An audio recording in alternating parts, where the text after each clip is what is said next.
Hello, welcome to Lemon Stews, where we talk anything and everything in entertainment. I'm, of course, the Lemon himself, Zeke Lemon, and this is my review for episode 4 of She-Hulk. Is This Not Real Magic, I believe, was the title. First of all, I believe this is a big step up from last week's episode. I say this in my immediate reaction on TikTok. It was like the jokes just felt more organic. Where it was that was one of the strong points of episode 1 and 2. As for episode 3, I don't know if they had a new writer, maybe, and I think this episode also had a different writer from the first 2 episodes. That it just really felt very organic. Not organic. On this episode, it felt organic, but in episode 3, it felt like such structural. If that makes sense, because in a sitcom, when you have a 30-minute sitcom, every third line has to be a joke in the script, because you're a sitcom first, and that's where it really felt obvious to it, as opposed to this one. The jokes felt much more organic and just more lived in and very relatable. All of these storylines were just if you take her being a green person out of it, it's just a very real story, with online dating, all this, and all of those scenes. Wow, I don't know if they were like, oh yeah, this is so LA, because I think she lives in LA, but that's just dating now. I mean, that first, I've been on the date before where the two, where she's asking all the questions about him. Well, I'm straight. I ask a question about a girl, but she's asking the questions about him, and he's really into it, has no problem talking about himself, and then as soon as he has to ask her, and he's just on his phone and it's not engaged at all. I've been there when it's the other way. I was like, this feels very real. I don't like it. That was the whole intent of it.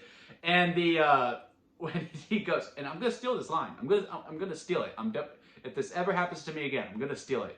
When he goes, we should do this again, and Jen goes, that's a thought. I just love that. I love that.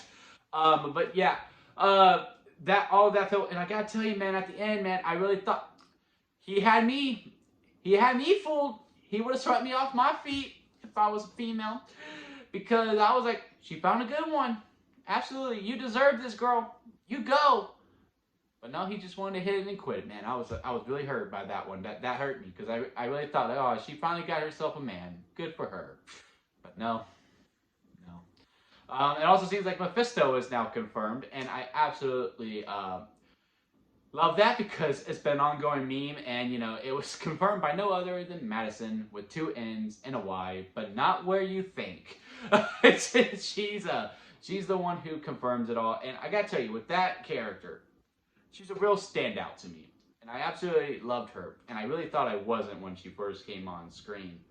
Because I was like, oh god, here we go. We're gonna do the drunk girl trope, and in the hands of a different actress, or a lesser actress, horrible wordage, that goes bad really fast, and it just becomes really annoying. And I really thought it was going to do that, because obviously, what more are you going to do? But no, she was so she was actually really engaging.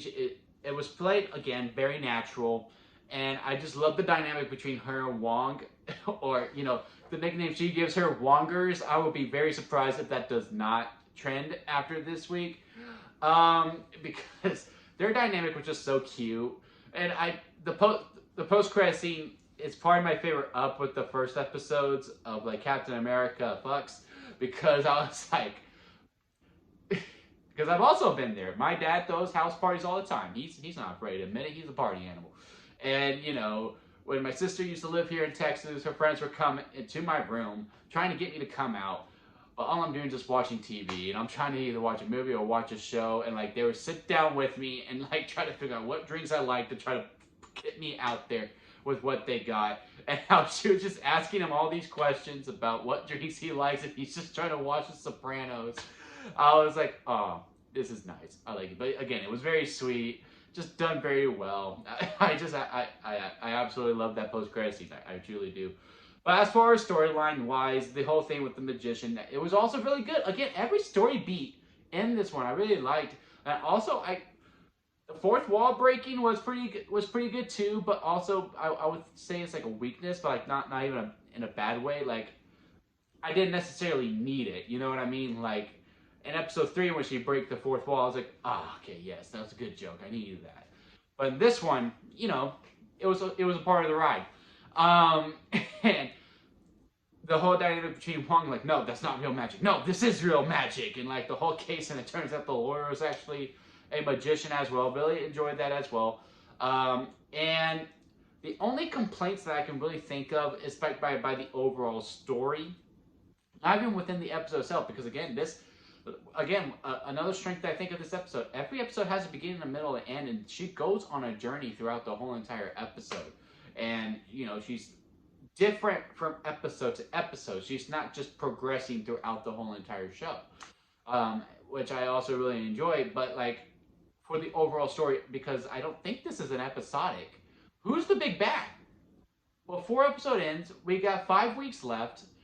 I need a gist of, like, who is the final fight? You would think it's the girl from episode 1 who breaks down in the courtroom, and she sues Jen for the name She-Hulk. Which, yeah, cool. That could be a good case storyline. But what about the Marvel? Because I don't think that chick is the boss from the construction workers who are trying to get the power. So, I don't know. There's no clear direction on who is the big bad. And that is my only, like, real gripe with the show right now. What are we trying to achieve here? What is the overall thing? And maybe that's just because I'm so conditioned to the Marvel shows of like, oh yeah, it's a movie. But then again, we usually don't meet the big bad till the end. And that also gives me PTSD because, again, the ending usually disappoints me. Like, only Miss Marvel, and again, I knew the big bad by episode 2. Did everything pretty well for the most part in WandaVision. I actually think WandaVision was really good. And every other show, we don't really meet the big bad till the final episode, and it really feels rushed. Even Loki, even though that's the real big bad of the whole entire saga. But yeah, besides that one nitpick of the overall story, this episode was absolutely phenomenal. It might be my favorite. I don't know. The jury's still out on that. I'll probably need to rewatch episode 1 too. But man, this was such a step up compared to episode 3. But what are your thoughts on She-Hulk episode 4? Let me know down in the comments below. If you like this video, give it a thumbs up. And if you like me, hit that subscribe button, as I am trying to grow into my YouTube career. And that'll be it for me, guys. I'll see you here next time at Lemon Studios.